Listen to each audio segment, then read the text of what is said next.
kabajamtoota jaallatamtoota ilmaan oromoo kana guddaa argamtanii hundi keessan adoonaa garaa uffannaa irraa fayyadamuudhaan argamu hedduu galatooma.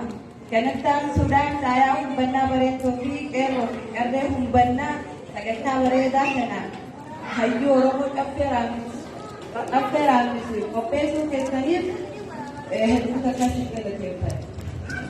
Dhabbee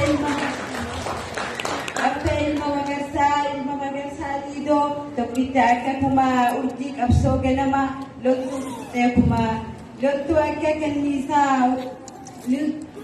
akka kanniisaa hortee warra guddaa hangafa qabsoodhaa jilba qabsoo hundaa yoomuu hin dagatu seenaan nama guddaa yoomuu hin dagatu seenaan nama guddaa.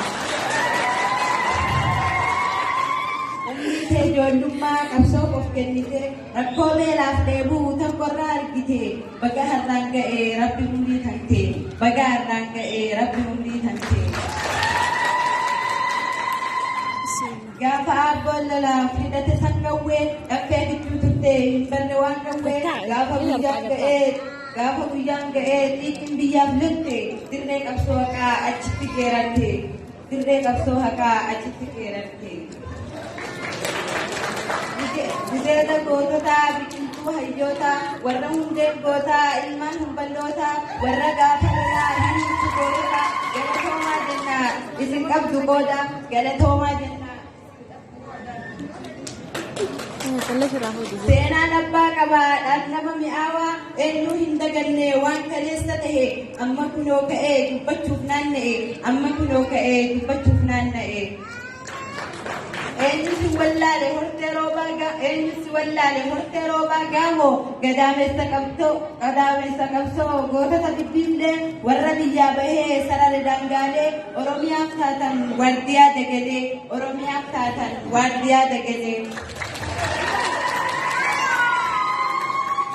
Warra gaafa lolee murruqxa heerume gootota qixxee qabnee yaadallee silaa lubbuun haftee dubbattee waan kalee silaa lubbuun haftee dubbattee arrallee.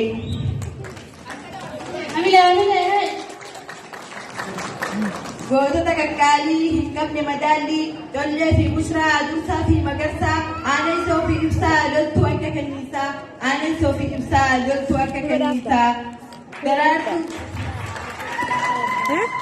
Daraartuu fi dastuu fuudhanii fi saartuu dubartoota biyyaaf of kennitan lubbuu seenaan haa yaadatu hin qabdan waan lubbuu seenaan haa yaadatu hin qabdan waan lubbuu.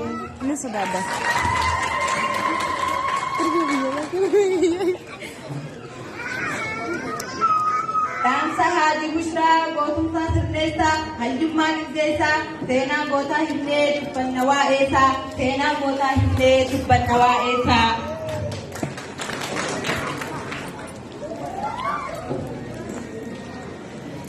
Haadhi Bushraa Annaa manguddoo ganna 80 lafarraa harkifameeti wareegamni isaanii lubbuu isaanii gaarii kan sabaaf kennanii eessa jiramee har'aa seenaan isaanii eessa jiramee har'aa seenaan isaanii.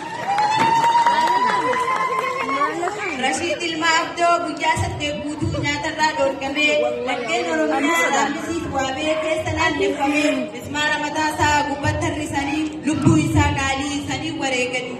Lubbuu isaa qaalii sanii wareeganii. Abdullaa Allalloo leencichi sunfaanii ilmaan 4 ol sabaaf gumaachanii lubbuu isaanillee sabumaaf laatanii lubbuu isaanillee sabumaaf laatanii. Arraas numa jirti horteen ibsaa dhagaa kan biraa hin eegin caffeeraan misfaadha kan biraa hin eegin caffeeraan misfaadha.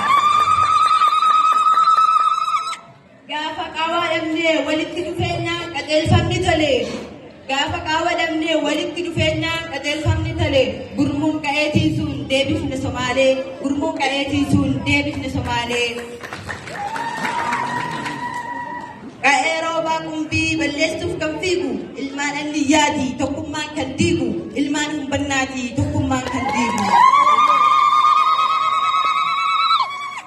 Damee torba warraa hundaan waliif dhiigu gaafa diinni cabsuuf olii gadi fiigu tooftaa malaa baasuun mooraa diinaa diigu tooftaa malaa baasuun mooraa diinaa diigu.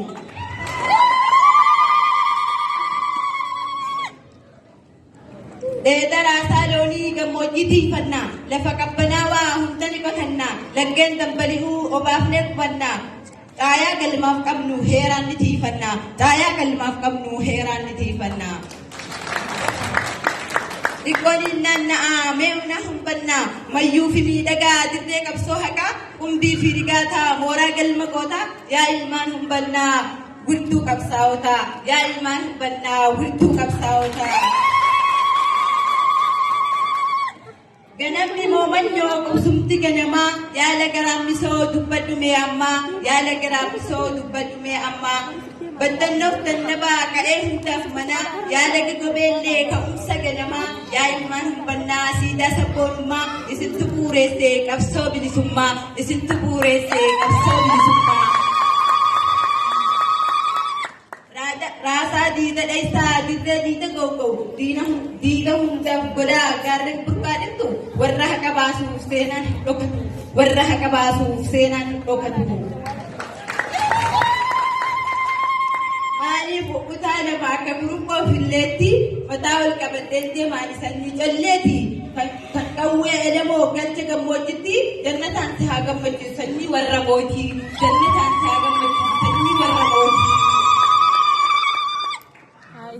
Isin warra qabsoof taatanii dagalee maaliif awwaalamaa kan keessan sagalee maaliif awwaalamaa kan keessan sagalee. Sabni beekuu qabaa waan wareegamtaniif sabni beekuu qabaa waan wareegamtaniif irra gahuun dirqamaa seenaa qoratanii dirqama barachuun dhaloonni isaanii dirqama barachuun barseenaa isaanii.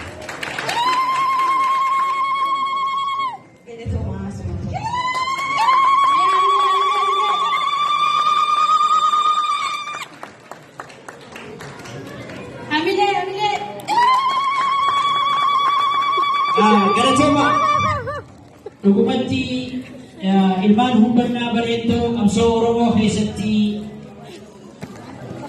gumaachi isaan raawwatan Oromoo guutuu keessaa parsantii 50 garuu warra namni dubbatu hin jiru maaliif dhokate wanni jedhanis ni jira.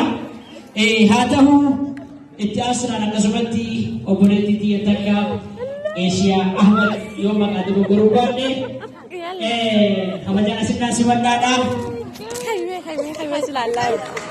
Intala humbannaa bareedduu gara waltajjiitti.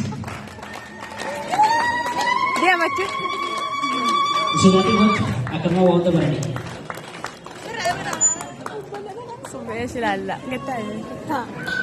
Shanta kanan. Assalamu alaikum warahmatullahi wabarakatuh. Warri asirraa affeertanii fi warri affeertanii galma kana keessatti argamtanii sirbuu galatoomaan isinii jira. Walaloota naanii hin barreessine obboleettii xiyya takkaatu asumatti uumama walaleessee amma gabbuu kanaa kana kanneen isinis galatoomachuu barbaada.